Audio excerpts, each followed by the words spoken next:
If any symptoms appear, stop breathing and put on your mask.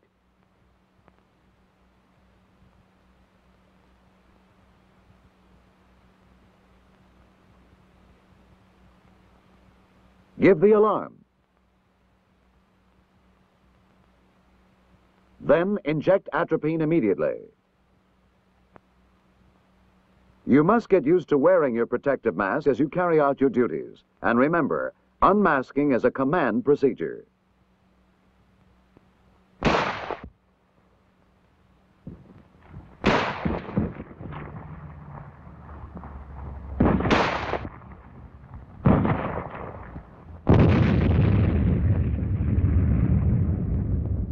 If liquid agent has splashed on your face or in your eyes, it must be removed fast.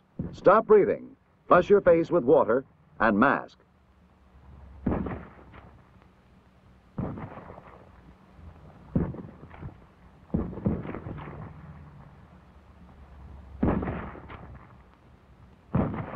Even though you may have survived a nerve agent attack without harm, others may not be so fortunate. If one of your buddies is in trouble and your mission permits, you should do what you can to help him.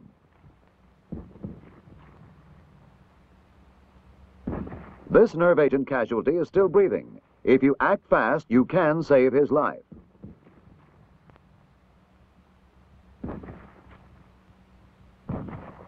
First, put on his protective mask. He must not breathe any more contaminated air.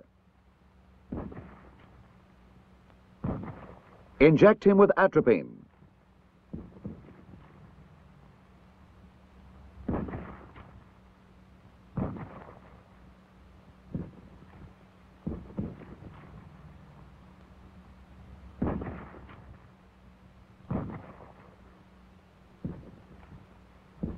Then continue your mission. You have done all you can for the time being.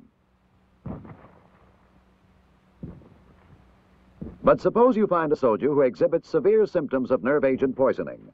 For him, atropine alone is not enough. First, turn him so that he lies on his back. At this stage, he will be breathing with great difficulty or not at all. Now, every second counts. Clear the mucus and other foreign matter from his mouth with your fingers so he won't choke. Put on his protective mask.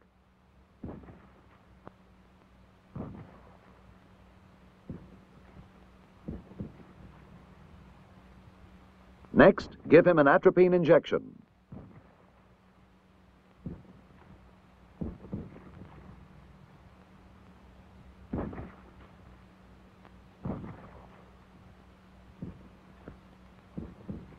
Then begin artificial respiration. Tilt his head back. Grasp his arms just above the wrist and place them over the lower ribs. Rock forward and exert steady, uniform pressure. This will force the air out of his lungs. Move his arms outward and upward above his head as far back as possible. This draws air back into the lungs.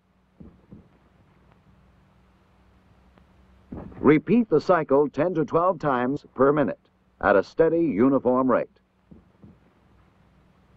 Since mouth-to-mouth rescue breathing cannot be performed, the chest pressure method being used here is preferred.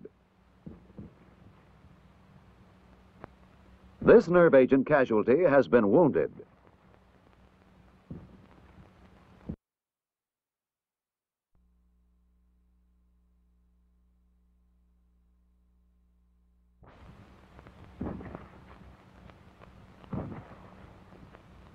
The man giving aid decides that the back pressure method of artificial respiration is necessary, so the casualty is turned to the face-down position.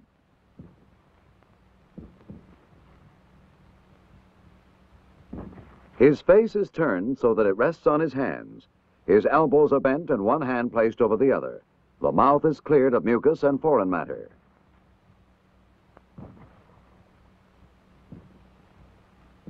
With one knee on each side of the casualty's head, he places his hands on the middle of his back, fingers spread downward and outward, thumb tips almost touching. He rocks forward with a slow, even pressure until resistance is felt, releases the pressure quickly, rocks back and grasps the victim's arms just above the elbows. Continuing to rock back, he draws the arms upward until resistance is met, then lowers them and the cycle repeated. The important thing is to maintain an even, regular rhythm, as close as possible to that of normal breathing. Even though it may take some time for normal breathing to be restored, don't give up. If another person is present, he can take over, being careful not to break the rhythm. It is essential that the air passages be kept free of fluid. If fluid accumulates in the protective mask, it should be emptied out. Again, the mouth is cleared of mucus and foreign matter before the mask is replaced.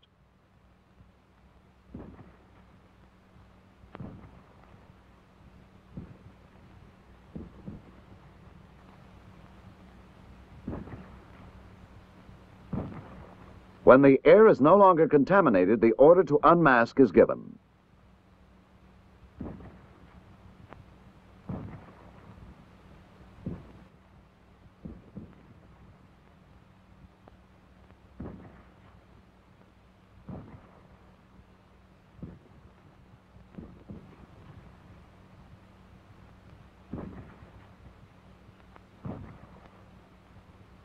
Now, the mouth-to-mouth method of artificial respiration can be used. This is always the preferred method in uncontaminated air.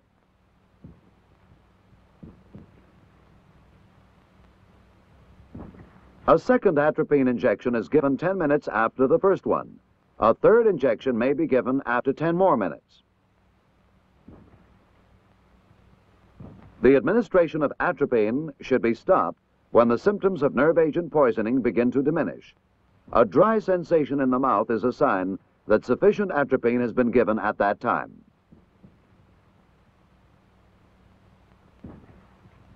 As soon as possible, the casualty's clothing should be inspected for the presence of liquid nerve agent.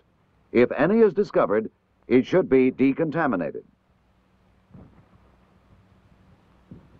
This applies to everyone who has been subjected to a nerve agent attack. As soon as the mission permits, troops should inspect themselves and each other for signs of contamination.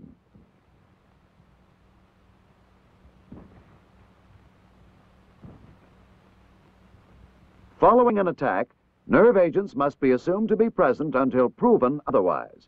Protective masks are worn until the order is given for their removal.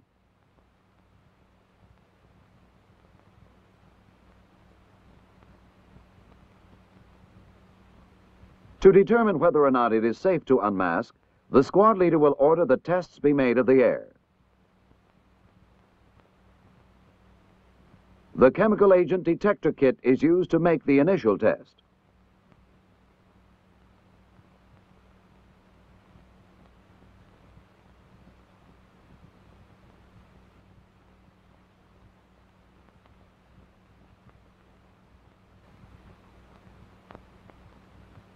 If the test is negative, the squad leader will have 2 or 3 men remove their masks for a period of 5 minutes.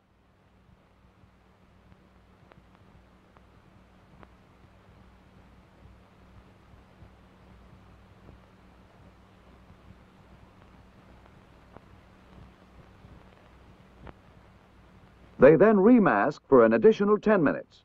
If at any time during this test symptoms of nerve agent appear, runny nose, constricted pupils, or tightness of the chest, the men will give themselves an atropine injection. When the full 15 minutes have gone by with no sign of nerve agent poisoning, the air can be presumed to be uncontaminated and the order given to unmask.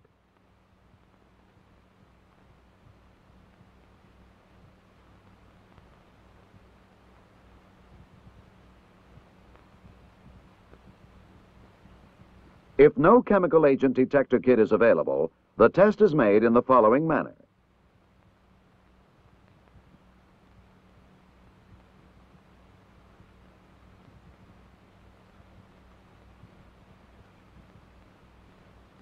Two or 3 men will breathe deeply, then stop breathing.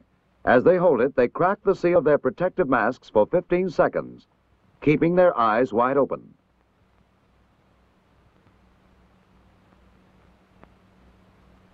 The men reseal and clear their masks.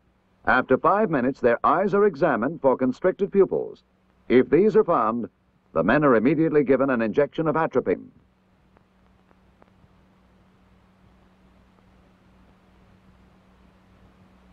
If their pupils are not constricted, they again crack the seals of their protective masks, this time taking 3 or 4 deep breaths. They reseal and clear their masks.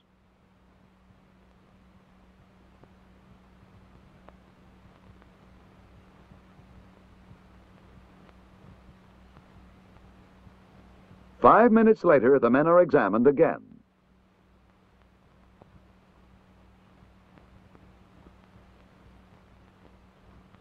If symptoms of nerve agents still have not appeared, they will remove their masks for 5 minutes and then remask for an additional 10 minutes, as in the earlier test. If symptoms still have not appeared at the end of 10 minutes, the atmosphere can be considered safe and the order given to unmask. However, personnel should always remain alert for nerve agent symptoms.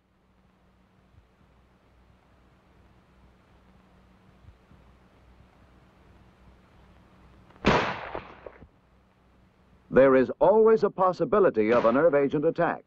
If it should occur, you know what to do. You have learned the characteristics of nerve agents. You have been shown how they act upon your body and the steps you must take to protect yourself.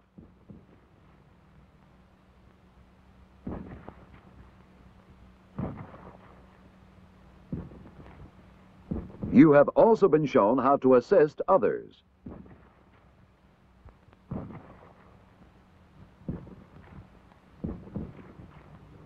Remember, when the enemy employs nerve agents, it will be for one reason: to prevent you from carrying out your mission, either by killing or incapacitating you, or by making you so engrossed in protecting yourself that you forget everything else.